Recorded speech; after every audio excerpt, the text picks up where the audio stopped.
Howdy, folks. Welcome back to the podcast. Today, Katie and I have the great privilege of seeing and answering some of the questions that you have asked us. Again, we always love doing this because it's a fun insight into what you are, going through in your life, what some challenges you're having in your home, some breakthroughs you're experiencing in your home. And so we glean a lot from these Q&As, and hopefully you do as well. If you enjoy this podcast, please, as we've asked you numerous times before, and I'll ask it again, please go over to iTunes and leave a rating or a review. That means so much to Katie and I, and we literally do read each and every one of those, and there's no back and forth chat on that situation, but just know we appreciate those so much. So thank you for doing that. And again, just anytime you engage in the YouTube video, if you haven't subscribed to this YouTube channel, please do that. I don't think there's anything else I can ask of you at this point. So we'll just go ahead and start the episode. Yeah, we do want to give a huge thanks to all of you who have recently gone over and left ratings or reviews, because dozens and dozens and dozens of you have recently. And that just means so much, because like we've said on the podcast before, it is so hard to go leave a review on a podcast. It's just something I haven't done on some of my favorite shows, and I can get convicted when we ask for ratings or reviews. I'm like, I need to go do that because I really do appreciate that show. So anyways, thank you guys. It really means a lot, because I do know how it's kind of an annoying thing to add into your day. Yes.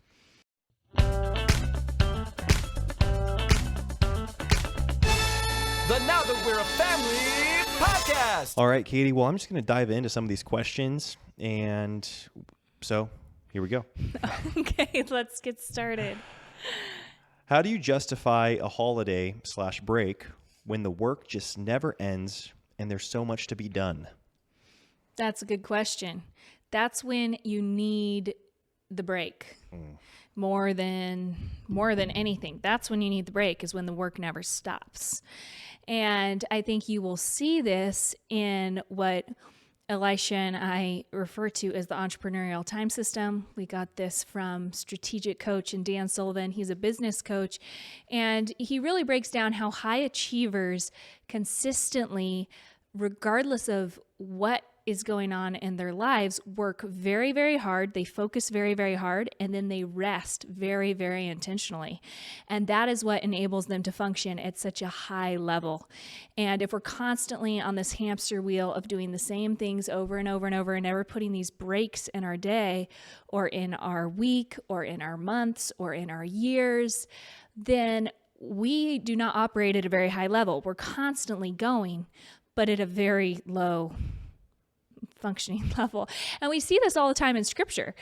This is a biblical concept, right? Of the biblical Sabbath, where you take a rest for one day a week. Also the biblical Sabbath of the 7-year farm rotation, where on 7 years, or every 7 years, you're supposed to let your land rest for a year. And you would look at that as like a production expert and be like, well, I can get X amount of bundles of grain this year if I keep going, but it wears your land out, and it fatigues the land, and it fatigues you. And so it's better, it yields higher dividends in the long run to take the rest. Amen. Yeah. Man, 100% agree with everything you just said. Did you add anything? I No. kind of went on a soapbox. That was great. No, I feel like the question itself gives the answer as to why you need to rest, because it says, how do you justify a holiday or a break when the work never ends and there's so much to be done? And you're thinking, that's what, like you said, that's why you need to rest, is because the work never does end. It's continuous. And also, just again, going back to the Sabbath thing, it's crazy how it is such an acknowledgement of our need for the Lord to bring the increase. Obviously, is it Psalm 110 that says, unless the Lord build the house, they labor in vain. Is that labor in vain that build it? Or is that Psalm 1? Psalm 128. Psalm Except the Lord. Or 127. 128.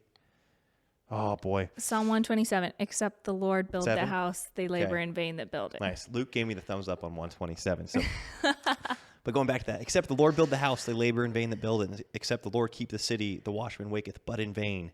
It is vain to rise up early, to stay up late, to eat the bread of sorrows.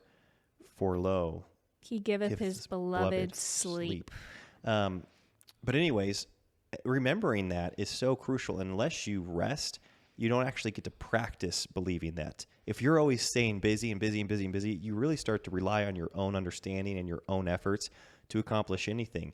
And by obeying the Lord when it comes to the Sabbath and rest, you're saying, you know what, that's right. Any increase, every good and perfect gift comes down from the Father of lights. And like, unless the Lord build this house, I'm going to be laboring in vain. So I'm going to set aside an intentional time to acknowledge the goodness of the Lord, how he's the giver of every good gift, how I'm wholly dependent on his grace and mercy and provision in our life. And then, like you said, the rest comes from that. You get clarity. And then when you go back to work, it's so much more effective and so much more efficient. This happens time and time again, where you and I will be tempted to skip a Sabbath. We're like, boy, this is a big work week. We're launching something new, or whatever company was just here and we missed a day of work. Like, we should probably just, not Sabbath this week, but we do it. And it always brings so much more clarity to what we need to be doing and what we need to prioritize. Because I think that's a huge thing, is that when you're always busy, you often lose sight of what the priority is. And then when you have these forced breaks or holidays or rests, it really puts to the forefront of your mind what the true priorities are. I think this goes for a business professional. It goes for people in any profession, but I think it especially goes for a home, to let the home rest, to reset, and then go back to the flow of the life. Yeah, you're able to zoom out and get clarity and realize, oh, those 20 things that I was going to do weren't actually going to move the needle in the way that I needed them to, but these 2 things really will. So anyways, Elisha and I really break that down in the Growth Initiative and the Get It All Done Club from a homemaker's perspective, and then also just from a man's perspective with building a business and leading a family and all that, because it is so vital. And it's so backwards with what we think is going to make us more productive or have us, wrap up the to-do list faster. Yeah. Amen. Okay, here's a question. How do you deal with family who doesn't respect your boundaries? And that's the specific question. We've gotten a lot of questions about just dealing with family or friends or in-laws, all that stuff. They have different values, they don't respect your values to a point of honoring you in your decisions. So what would you say to that? Well, what would you say? Yeah, I mean, I think the first thing that we both saw our parents do is they made hard decisions, and they're willing to have hard conversations with family members that share different values. And they, again, I say that, and throughout all those hard conversations, through, strong convictions, my dad, as far as I know, has just a great ongoing relationship with all of his siblings and in-laws. Again, as far as I know, it's like, I don't know the intricacies of all the relationships that my dad had, in my younger years. And I would say the same thing from what you can tell of your parents. Mm-hmm. Like, there was a lot of hard conversations from family members that did not share your convictions or your values, and they did not respect your boundaries. And again, I think this is incumbent upon the man as the head of the home, taking on the responsibility of protector and providers, like protecting the home, protecting the culture of the home, and saying, no, maybe it's an in-law, maybe it's your parents, maybe it's your siblings, maybe it's cousins of the kids, and being like, no, they're like, we're not doing the sleepover. No, we're not coming over if you're going to be watching that movie. No, I don't like it. And I'm saying it in a very kind of mean way, but being able to say, no, it's just not helpful, the music that you play in your home. And having those conversations, I think, face to face in real time is helpful. Well, and sometimes you don't have to say what the issue is. Yes. You know what I mean? I think if it was us, or if it has been us, we haven't said directly what the issue was. We just kind of come up with some excuse why it's not going to work out. Yeah. Unless it's like a consistent thing and you feel called to speak to them about it, then you don't always have to let them know straight up why it's not going to work out for the kids to be over there or whatever. Because we do have influences in our life right now that we have not had conversations with, because the way that they want to raise their kids is their prerogative, but we just aren't comfortable with the influence of so-and-so's family on our kids. And so it's not like we're going to go address the way they're raising their kids. It's not a sin issue. It's just kind of like, I don't like what your kids say or what they watch or what they talk about. It's a little like above the level of our kids' ages. And we'd rather keep our kids' innocence for a bit longer. And so we're just not going to facilitate that relationship. But we don't go into reasons why. Yes, I agree. I mean, I feel like that's 99% of the time. You can solve the issue that way. It's just kind of like finding alternatives or finding other things to do or other things to talk about with these people. I can see if it's a reoccurring event though, where maybe one of the grandparents, they always want to watch them on date night, and they watch them say, hey, please, don't watch any movies or whatever. It's like, and they always watch movies that maybe you're not comfortable with. They put a movie on, and each time you're like, man, why'd you do that? Now they're having these scary dreams, or now they're saying things that are not helpful to our family. And it's just a reoccurring thing. I think that's when you need to be willing to have a hard conversation in love, and then make a change. Be like, hey, I think we're, going to find different babysitters. And then something else I think is helpful too, is if you feel like you need to avoid, like your kids being exposed to different things that are within families, like within a family member. Say you've got a family member that's living a lifestyle that's not Christian, and you're like, I don't want to expose my kids to this. How do I maintain a healthy relationship with them? So I think you can do that as an adult. Like, you can call that sibling or that cousin or whoever it is. You can write letters to them. You can go to their events if you're comfortable, as long as it's not like a bunch of debauchery. Like, you're like, okay, I can do this, but you can do it in a way that doesn't necessarily expose your kids to things that you don't want them to be exposed to. Yeah, like if you're going to a wedding and there's going to be like a lot of drunkenness at the wedding or something like that, you could just go with your spouse. Yes. And not bring the kids along. Right. Yeah, that's a good example. Yeah, I think something too that we received really good advice from my parents on maintaining relationships that you want to maintain, but you don't feel like you can maintain them in the way that that person wants them maintained necessarily, is to get on the proactive side of it and be like, okay, what are ways we can show this person we love them? Instead of just saying no to all their invitations, how do we invite them to things that are on our turf, right? Or how do we call them or write them letters or send an anniversary gift on the anniversary? Or like, what are ways we can show we love you, we value you? And so then we're, depositing into that relational bank account. So when we have to make a withdrawal and say, oh, that doesn't work for us right now, or that's, not going to be something that we do with our kids, it's not like you're already on ground zero. You have a little bit of cushion there in that relationship, and you're able to navigate it with a little more love, with that person knowing, oh, you definitely care about them. It's not just like you're sitting over here with crossed arms judging everything they do. Yeah. Because no one wants to feel that way in a relationship. Yeah. But, that's so good, Katie. Proactive communication oftentimes solves the problems before they even arise, because you're out proactively showing them what you care about, what you value, and you're leading in that relationship. Oftentimes it becomes the problem when you haven't been consistent in a relationship, and then they ask you things and you're only saying no, and you're only not attending. And we've experienced that, yes. And it does not feel good for you or the other person. And so anyways, that's something that's been helpful for us with relationships that we want to maintain. Again, like a familial relationship, but that one that it's not going to be just full steam ahead either when it comes to our kids' interaction. I do want to just circle back around to what you mentioned though at the beginning, which is the protection of the children in the home comes way beyond being on everyone's good side. And often as parents, we have to make hard calls for our families and hard calls for our relationship. And it's worth the temporary pain to continue to maintain that relationship, not cut it off, but have that temporary pain. And over time, yes. you have a lifetime to show that person that you care about them and build the relationship. So even if it's like a little stressful there, and maybe you aren't letting your kids hang out when they're 8 and 12 years old or whatever, you can always have that be healthier down the road. Yes. And I've experienced that with a lot of my cousins. I grew up very differently from them. My parents were kind of blackballed for the way that they were raising us, and it caused a lot of conflict because we were a lot more protected in like a little bubble, right? Where we couldn't do the other things that our cousins were doing.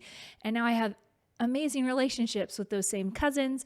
My parents have been able to maintain relationships with their siblings, and it all worked out down the road. I've had good cousins be like, or good friends now that are cousins, be like, I always thought you guys were so weird, and now we have this friendship, and it's so great. So don't be afraid to lose the temporary respect of other people to do what the Lord is calling your family to do. Hey, you guys, I just wanted to tell you real quick about my homeschooling course, Homeschooling the First 3 Years.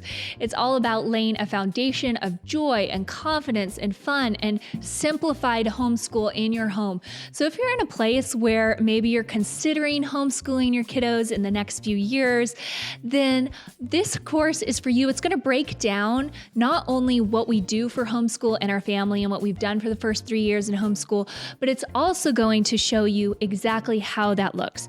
So I'm going to take a camera around with me vlog style and show you how does it look to homeschool with a baby? How does it look to homeschool with a toddler? How does it look to homeschool multiple grades at one time? How do you navigate different learning tendencies? How do you navigate your learning style as a teacher? And how do you motivate children and get them to love learning? I love homeschooling my kids. One of my favorite things that I get to do with them each day, and it's something that I want you to love doing with your children as well. So if you look down in the description box, you will be able to find a discount code where you can get a discount off of Homeschool the First 3 Years, and I really hope that it blesses your home. Yeah, that's good. Okay, here's one just for you.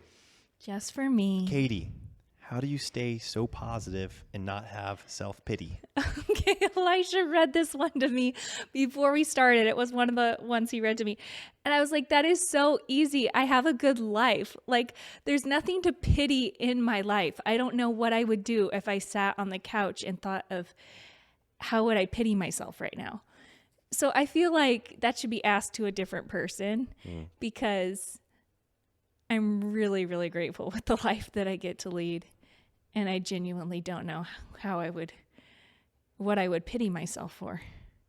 Yeah, I mean, you've always been so mentally strong since this is a trait. This is a strong Johnson trait. Is your dad's mantra since as long as I can remember is, tell me if I get this wrong, but the greatest sign of maturity is being able to return to joy quickly after experiencing disappointment. Yes. And that's something that you grew up with, and you learned how to return to joy quickly after experiencing disappointment. And the reason I say it is because it's pretty cool to think of that being a skill and something that you can learn to do. And of course, joy is one of the fruits of the Spirit that we get to experience when we're in Christ. And so it should be something that's like, yeah, I can access that fruit. It's the Spirit of the Lord dwells within me.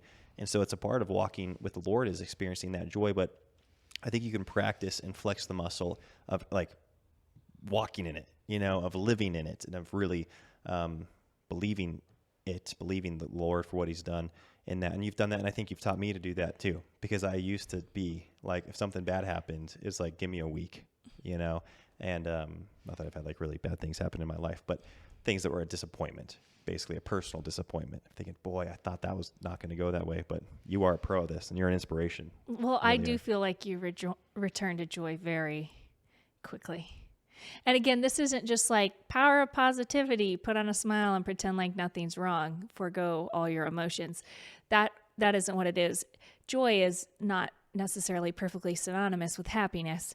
It is kind of a mind over matter of choosing to walk in the Spirit after experiencing disappointment. And I remember when you said that really good. I don't think I could have said that like quote as well as you said it about the whole joy thing. Oh, your dad's quote? Yeah. Well, he said it to me so many times. I feel like during our dating relationship. I'm going to squash this hope of yours and you've returned to joy. Yeah. Show me how mature you are. Yeah. He first found that when I was like 14 or 15. And I remember I was devastated. We couldn't go to this party and I was like crying, and he pulled that out and I did not want to hear it. But it has since become a family belief system. And I do like that because you have that positive peer pressure of, okay, this person is flexing this muscle better than I am. They're returning to joy. I'm wallowing. I need to get over this. And because disappointment's a big part of life. But yeah, I feel very, very abundantly grateful for my life. So Oh, well. Elisha's just going to watch a little video while we're on air here. I wasn't going to do that. Okay, advice for a couple struggling to set up a budget. What would you say? What I say? It's funny because I think that we don't give ourselves very much credit for the whole budget thing. But when I thought back on this, I was like, we've done some pretty dramatic things for the sake of living beneath our means. And I think, Dave Ramsey's awesome. Like, we love his principles, and we went through the financial piece stuff on a road trip one time, and that was extremely helpful. But then I think stuff that we both just came into marriage with was just the principle that I already said is it's just you live below your means. And I think we did say no to a lot of things that were challenging to early on in our marriage because just knowing like we weren't going to, put a trip, like a vacation, on a credit card. We weren't going to put Christmas gifts or birthday gifts on a credit card. And it's not just because, credit card debt's the worst. I think we understood that just leads to more living beyond your means, I have a smirk on my face because for the first year of our marriage, we couldn't even get a credit card. That's a good point. So there was that because neither of us had any credit. And it was, you need credit to get credit. It's a very tricky situation to be in. I still don't understand that advice that you and I both got growing up. Which is just like pay cash for stuff, or which is a good like I get the principle of like don't buy something you can't afford. Yeah. Right? Like that's a really good principle. But getting married and trying to get a home loan, trying, like you said, just to get a credit card. Getting into our apartment rental. Like you need credit, people. And it's like, here we are thinking we're the most financially mature people we know. We're like, we've got all this money in the bank. And they're just like, you have zero credit. Yeah. We can't help you with anything. I remember trying to go to Les Schwab and purchase windshield wipers on credit so that I could we could start to build credit somehow. Yes. And the lady was like, oh, you can't do that without a cosigner. And my dad had always told me, since day one, I will never co-sign for you. I will never co-sign for you or any of your siblings because of, that thing. And there's all those verses in the Bible about he that hateth suretyship is sure.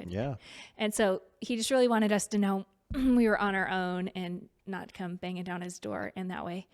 But I remember being so frustrated, like, well, why didn't you help me build my credit then if you weren't going to help me sign? Because I can't even buy windshield wipers. Anyways, we finally figured it out with a secured credit card and everything. And it took us years to be able to buy anything on credit. But Elisha and I came into marriage with a lot of things that I think we probably took for granted. Like you said, when it comes to finances and people ask about finances and stuff, I'm like, I don't know. Like it hasn't been I guess we haven't gotten in a lot of holes or like big ruts in our marriage because I think a lot of things were just assumed and we both assumed the same things. Oh, yeah. Like we're never going to put anything on a credit card that we can't pay off immediately. Yeah. We aren't ever going to live above our means. So if we're making $1,000 a month, then how are we living on $1,000 a month? Yeah.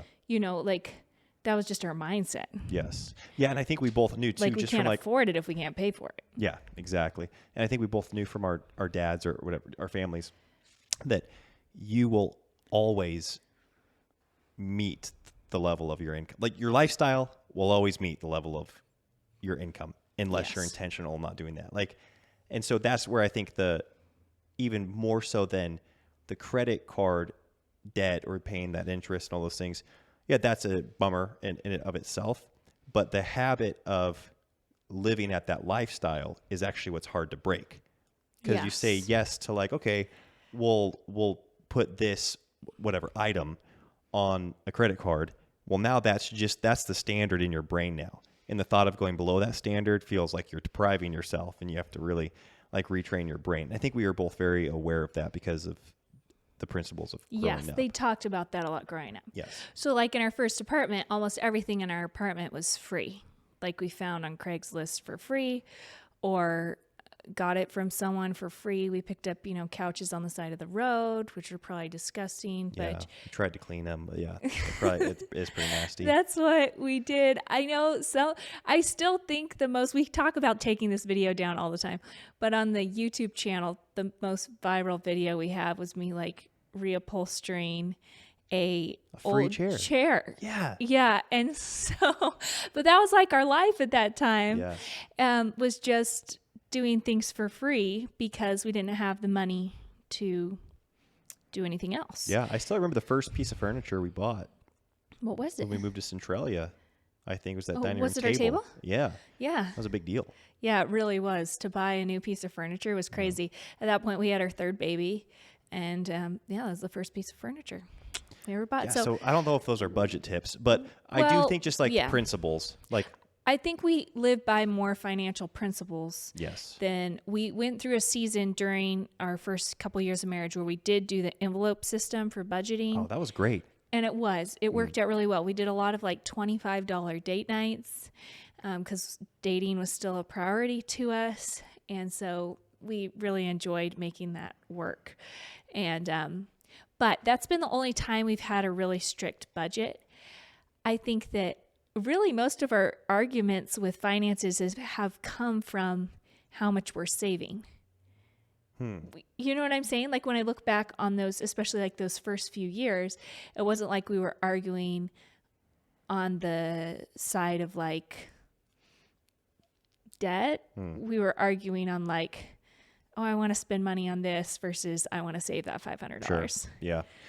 And yeah, so you're right. And I mean, I think even the fights came to, I think, because, and there's probably some commonality in relationships. People can probably relate to this. That's what I'm trying to say.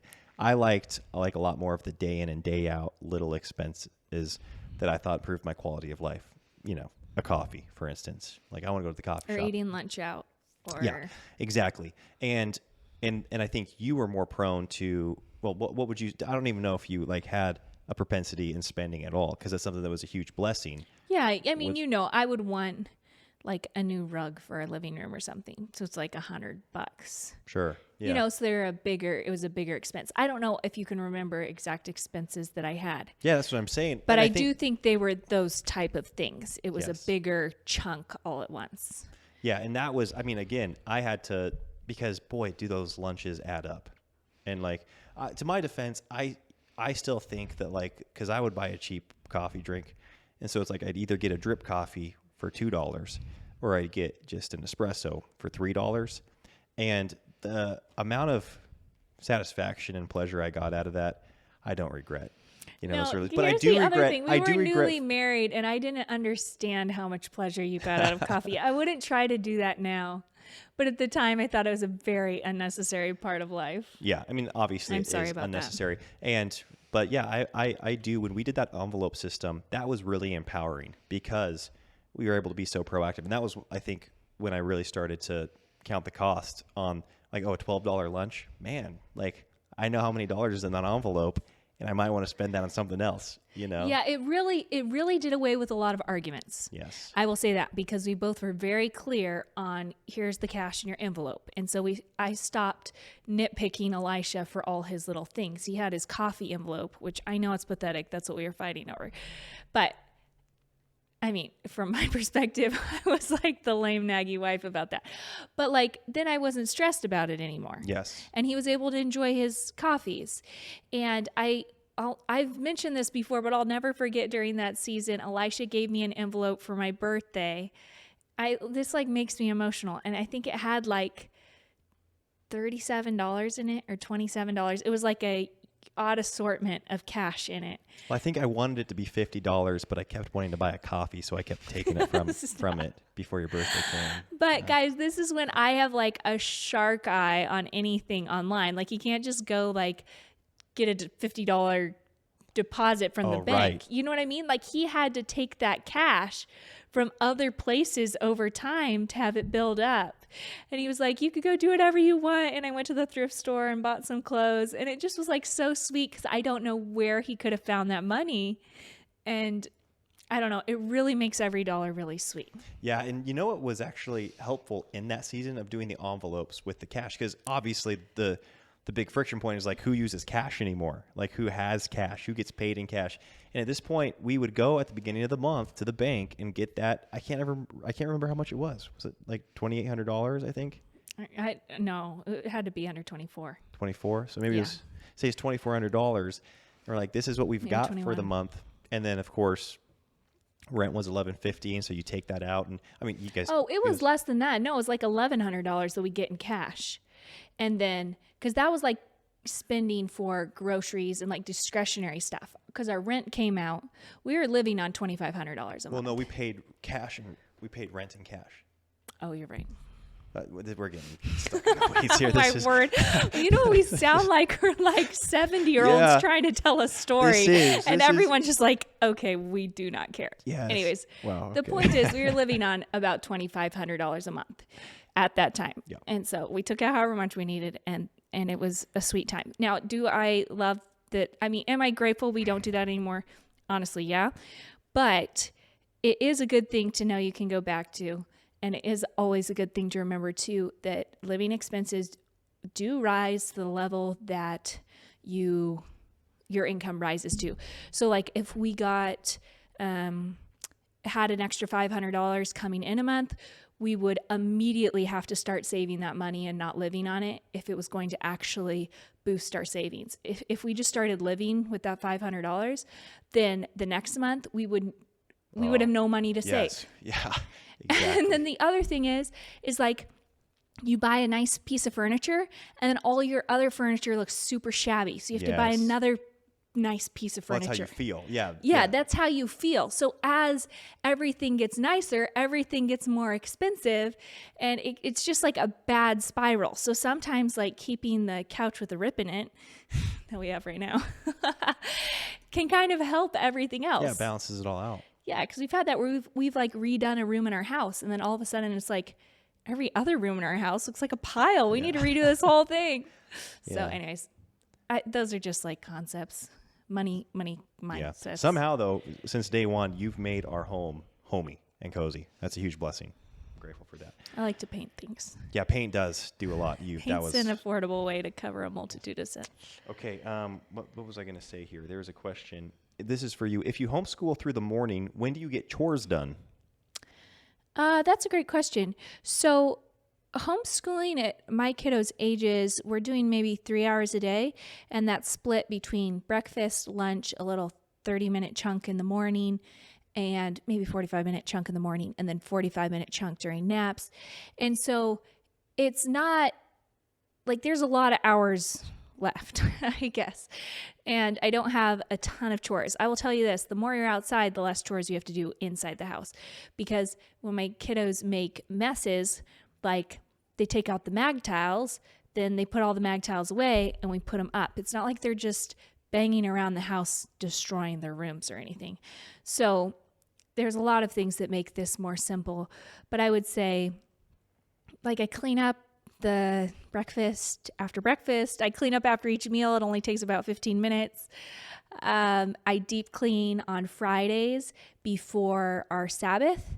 So that means like bathrooms get done and extra laundry gets done and stuff like that, or before someone comes over to our house to eat. Those are the 2 times when I kind of do like a big deep clean. It really doesn't take any time at all to tidy our house. It's like 10 minutes, 15 minutes. And then with the laundry, again, laundry doesn't take that long when you actually do it. Now, I do let it pile up sometimes, unfortunately. But I'll just throw in a load here or there while I'm doing something. When I'm really on it, I fold a load before breakfast, and then that keeps me on top of it for the whole week. But I have to be really on top of that, like fold a load before breakfast. But I think that's pretty much it. Like, I think that's pretty much the chores. Nice. Leon waters the garden sometimes. Elisha waters the garden in the evening. I don't know. If you keep a really low profile home, then it doesn't take a lot to maintain it. Nice. Okay, what do you think, or what do you guys think about dancing? Dancing at weddings? That's the question. What do you think, Elisha?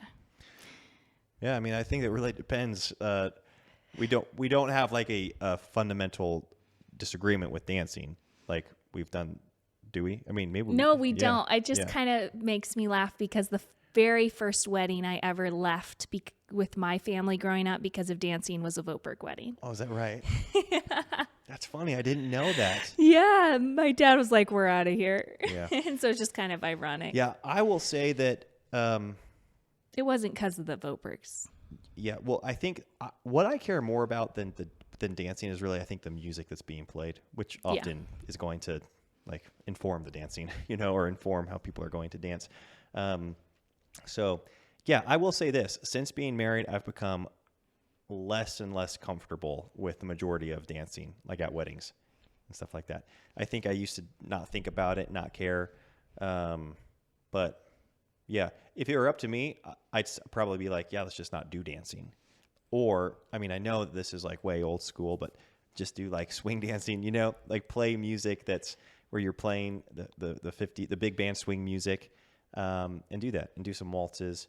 Once it becomes the freestyle with modern music, it's like, man, what modern freestyle dancing isn't a little bit, I guess it's harder suggestive. to control because you can, maybe you have a bunch of people just having a good time and then you have two guests that are out there that are just kind of making it uncomfortable for everyone else. Yeah, Maybe they're getting a little too sensual. Yeah, it's like they know too many real dance moves. Yeah, exactly. Like they went to prom or something. Yeah.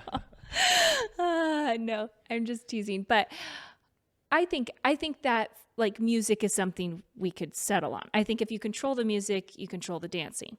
Where you can't control the guest at your wedding, if there's this big beat to the music, then you can't really help who's gonna dance appropriately and who's not. And so it's a lot more of a toss up in that scenario. Yeah, I agree. And either my standards have gotten a little bit more strict, or culture's gotten a little bit more flamboyant and liberal with their dancing. But I will say, the last couple of years, like when there's been dancing after weddings, I'm like, what the heck? Like, I think it's time to go. But I think it's fun to do like waltzes or swing dancing. Or, yeah, we usually get in there, especially Yes. like I think of, who nailed it with their playlist? Who? It was actually your sister Kimberly put it together, but it was for your brother Baylor's wedding. Because you're right. That was such a fun playlist. Because that was such lighthearted, fun, innocent songs that really induced that type of dancing with multi-generational. They were old people, they were kids, they were, it was still really peppy and upbeat, Yes. but there was like some line dancing in there, fast swing dancing, Yes. some waltzes. There were a few like freestyle songs, I would say, but maybe it was just a great group because Yes. I felt like everyone was just really appropriate at that wedding, and it was really fun. Our kids love it.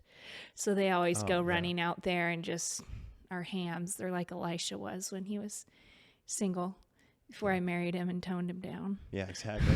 I mean, I think you can probably usually get a pretty good idea of what the dance is going to be like based off of like how much alcohol is available, after the wedding. Yeah, And if that it's too. like, and that's probably a big reason why that was such a fun dance, is that there was no alcohol at that wedding. Mm-hmm. And it was just like a really fun, innocent. But I mean, I feel like there hasn't been alcohol at a lot of weddings that we've gone to where I still feel like I haven't loved the dancing. Yeah.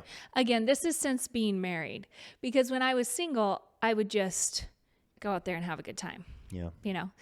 And when you're just dancing, you aren't thinking about it. When you're on the outside looking in, sometimes you notice more Yes, who's I being think- appropriate and who's not, versus if you're just in the mosh pit. Yeah. participating. Yeah. So, anyways, that said, it's a gray line there. Yeah. How about this? How do you approach? Next question. You ready? Okay. How do you approach the next question? How do you approach your spouse about working on marriage if they don't think it needs work? I mean, well, you need to approach them and say, hey, our marriage needs work. If one spouse thinks the marriage needs work, then the marriage clearly needs work, right? Because, I mean, and then it all just comes down to how you approach them, because you don't want to set them off from the very first and antagonize them. So you have to come in it very graciously I would maybe get clear on what you specifically think needs work in your marriage and be like, hey, Elisha, I'm not feeling very prioritized in this season of life. And I know you have a ton going on and there's so much on your plate. And I don't really know if this is just a seasonal thing or if, and we're going to get through it. And then you feel like, okay, we can go back to like having our conversations together, hanging out. But I don't know why. Maybe I'm just emotional, but I'm just not feeling like very loved right now or appreciated. Is this real? No. Is this real? Because this isn't real. But I'm saying you're a really good actress then. No. Because I was like, I feel like this is the conversation we're going to have after the podcast. No. I feel very loved right now. Anyways, so, just bringing it up from a like, hey, can we work on this together kind of way? And there have been times where either you or I have brought up like, I feel like we're hitting a roadblock in this and I don't know what to do. I feel like we keep having a circular conversation. We aren't having breakthroughs. How would you be comfortable with us getting help to navigate through this situation? Are you comfortable calling someone that we both know to get a third opinion or bring someone into this? Or should we just really sit down and try to get to a solution? But like approach it from like, we're on the same team here. Yeah. And how you start the conversation is going to go a long ways as to how it's received. Yeah, no doubt. I think like you said, starting from the standpoint, everybody uses this analogy, but it is always so helpful to visualize it, that you're on the same side of the table. You're not across from each other on the table, arguing back and forth. You're on the same side of the table and you're addressing the problem on the table. Like, let's work through the problem here on the table. And so I think having that mindset is helpful. And then, I agree with everything that you said. Well, what would you say? I guess the first thing that came to my mind is that 100% solution your parents talk about all the time is, and this isn't negating anything that you said. I think you should approach your spouse. I approach you, you approach me. We've got like a very open line of approachment. Approachability. When it comes to feeling like we need work in our marriage. And that is something that actually has grown over time. I think because we've developed more of an open line, it's gotten easier and easier, and you trust the other person when they come to you and they say, hey, like if you were to say that to me, I'd be like, okay, I know that we're on the same team here. I know that you're not just looking to, ruin my life and make me feel bad about myself and try to make me, put more into this marriage than what you want to put in or anything that might come into your brain. Which like for the first 6 months or year of our marriage, it was like, okay, that went really poorly. I would come in like antagonistic, blaming you, and then you'd shut down and be like, I'm not going to talk to you. You know what I'm saying? And then it's like we find ourselves at the same roadblock a month later. Yeah. And, like lots of trial and error on how to communicate through this stuff in a way that makes your spouse open to receiving it. Yeah, and I think just with the 100% solution thing, really with anything in marriage, is it's crazy how many problems are solved even without bringing the spouse into it, but by taking 100% ownership. Yeah, you're so and right. saying what can I work on? Like, where am I at with the Lord right now? Get in the Word. Take care of, set your mind on things above, whatsoever things are true and lovely of good report. Think on those things. Honestly, just stuff that like will, even when we're not together in person, will make me like re-fall in love with you. It's just like listening to old songs that we listened to when we were dating. And that I think it's so interesting. Like, who did you marry? Who is this person that you married? And I get sometimes people do change for the worse after marriage, but a lot of times it's like they're the same person in a lot of ways. A lot of things that you are attributing to being a nuisance or a struggle in your marriage are things that have been there all along. And so you're coming to them trying to motivate them to change in something that like 3 years ago I was like, well, this wasn't an issue. And so there has to be a level of like coaxing, of really, motivating them. But I don't know what else I was saying about that, but I liked your answer. So no, I like what you were saying with that. When it comes to, working on the marriage, sometimes we see our spouse and they aren't growing in the ways that we want them to be growing in. So we're like, therefore they're resistant to growth in our marriage or something like that. Where really it's just like, that's always been who they are. And if we feel this fresh wind of, I'm inspired to grow in my marriage, then taking that and internalizing it and seeing what are some ways I can go into overdrive and really just win this man over or win this woman over and just really make them be like, wow, she has grown so much. I want to grow like that too. How can you kind of just inspire instead of being like, well, I read this marriage book and I'm inspired and you should be inspired too and you aren't, loser. You know, like that's not going to be real motivating. I also think just from the tone of this, or maybe the way it was just phrased, it's definitely assuming that the other spouse doesn't want to grow, right? How do you approach a spouse about working on marriage if they don't think it needs work? Yeah. If they don't think it needs work. Yeah. So how... Like basically they're content. Yeah, basically they're content in their marriage. So that's wonderful if they're content in their marriage. And so the issue is like you're discontent in your marriage. So by default, right? Yeah, I mean, I don't know if that's great. I don't know if it's great if one of the spouses is content and like the other one's not. Yeah, clearly because needs are not being met. Yeah, so maybe. I think it's it almost sounds more like a communication issue of you need to communicate how your needs aren't being met and let them know that clearly. Yeah. Be like, and honestly, I'm going to point you guys to Marriage Maximizer, which I don't even know if it is open at this point or not on nowthatwe'reafamily.com. But in there, it's my parents' marriage course. It's incredible. So many of the breakthroughs that Elisha and I have had have come from things that they teach.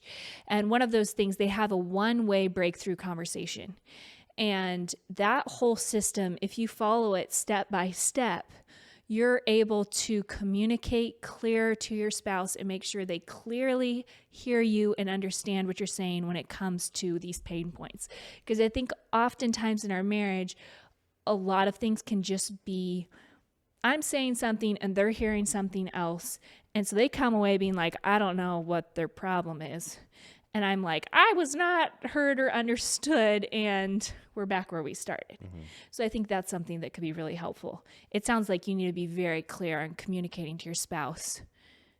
These are the pain points. And then also in that one-way conversation, it tells how to say, if nothing changes, then this is the worst case scenario. And you're able to paint for your spouse like, this is leading to a lot of resentment or bitterness in me, or I don't want to open up to you, or this is affecting our love life, or this is affecting, and show them kind of what's at stake.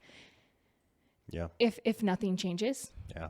I mean, I couldn't agree more. The communication tools are so helpful because I think we oftentimes assume that just because we've been with our spouse for a certain amount we'll assume that we'll get better at communicating just because of time. That doesn't happen. Like you don't just naturally get better at communicating with your spouse. In fact, a lot of times you can get worse and worse and worse and worse because they're changing, you're changing, stuff's changing, and you haven't actually worked on communicating. Or hurt and bitterness builds up. Yeah, exactly. And so like you said, by you coming to me in a certain tone, I will just constantly, I will just immediately assume you're something from 4 years ago, or assume it's been the same thing for all these years. And you're like, this is something completely different, but what I'm hearing is not at all the point you're trying to make or what the issue is. I think we were both kind of scared of that, like maybe 2 or 3 years into marriage, where I think you told me like, I just don't see this changing. Like we keep doing the same things. Yeah. And when you're newly married, you're really hopeful that like, oh, it's okay. Like you have this grace. We're going to get better at that because we've only known each other. We've only been married for 6 months. We're going to get better at this. We're going to get better at this. And then when you've been married for 3 or 4 years, it might seem more hopeless than it seemed at the beginning because it's like, I'm still getting offended in that way, or we're still having these conversations that aren't going anywhere. You don't feel that way now. No. Do you? Yeah. But again, there was a season where it felt kind of hopeless like that. Yes, we've been through seasons like that. And I do think that these tools that you walk through actually equip you to communicate better. And because of those, I feel like we're capable of now communicating in more effective ways than we were able to 5 years ago. And it just wasn't because of time. It was because of working on it and learning some of these skills. Yes. and tools. We will have Marriage Maximizer linked down below too. It's a product that we created with my parents. We aren't on it. We just said, hoorah, go you, and help them get it out there to you guys. It has been closed for the summer, but I think it is going to be open at the end of July for enrollment again. So check down below and that link will be there if it is open. How about a couple quick ones to wrap up with, okay? Okay. One, with baby number 5 coming, are we planning on buying a new car? Are we? Are we? No. I mean, right No. now, the Ford Explorer is going to fit all 5 of our children. It Yeah. does. It does technically have 5 seats in the back. You know, one of them's the hump seat. It's like half a person can sit there, but all our kids are tiny. They don't mind climbing over to the back row. Yes. And Elisha and I, if there's one thing we hate, it is buying cars. Yes. Yeah, there you go. Good answer. Another question. At what age do you teach your kids to wipe? What age? Wow. Okay. So, here's the deal. Or maybe they said let your kids wipe. They said maybe at what age do you Our let your kids children wipe? are very, very independent and very big problem solvers. I laugh about this because I think necessity forces them to do this. Because I tell, well, one, there's a lot of them. And then they were all little independent at the same time. And then 2, I just am big on getting done. Like, I'm pretty busy during the day. And so I'll tell the kids, like, if they call me to wipe them, I'll be like, okay, I'll be there in just a second. I'm going to finish this up first. Like, sometimes it's because I'm nursing or doing something, and sometimes it's just because I'm finishing up a project. So our kids just figured it out. I haven't taught any of our kids to wipe. I don't know when they started wiping themselves. I don't know anything about it. So, yeah, they're just all fluent wipers, we hope. Well, we bathe them. I mean, we're able to get insight into I am how aware effective. of how clean I do their laundry, we bathe them, Yeah. their bottoms are clean. Okay. Yeah, exactly. They're doing a good job. Yeah, and I'm with you. I'm always surprised when like they'll be going to the bathroom and they get done. I'm like, did you wipe? Yeah. I'm like, really? Like you do? You do. I've always been caught off guard. I mean, we do know too because the toilet gets clogged sometimes. Yes. So We know they're using plenty of toilet paper, but I will say we do have kids that are stoked to do things on their own. I don't know if that's they just all are that way, and I think it's kind of a nurture thing or lack of nurture. No, I think it is versus a nature thing. because we get stoked out of our brains when they learn to do things on their own, and we Yeah. celebrate it. Like when they climb in and buckle themselves up in their car seats, we have like a party. Like we give them high fives. And we're like, no way. They look at that. buckle themselves up when they're like 18 months, 19 months. Like they learn how to do the buckles. Clips. They really want to do it. Yes. And they do a good job. Like they know how to pull it up. Yeah, and we it's always tight check it, enough. obviously. Yeah.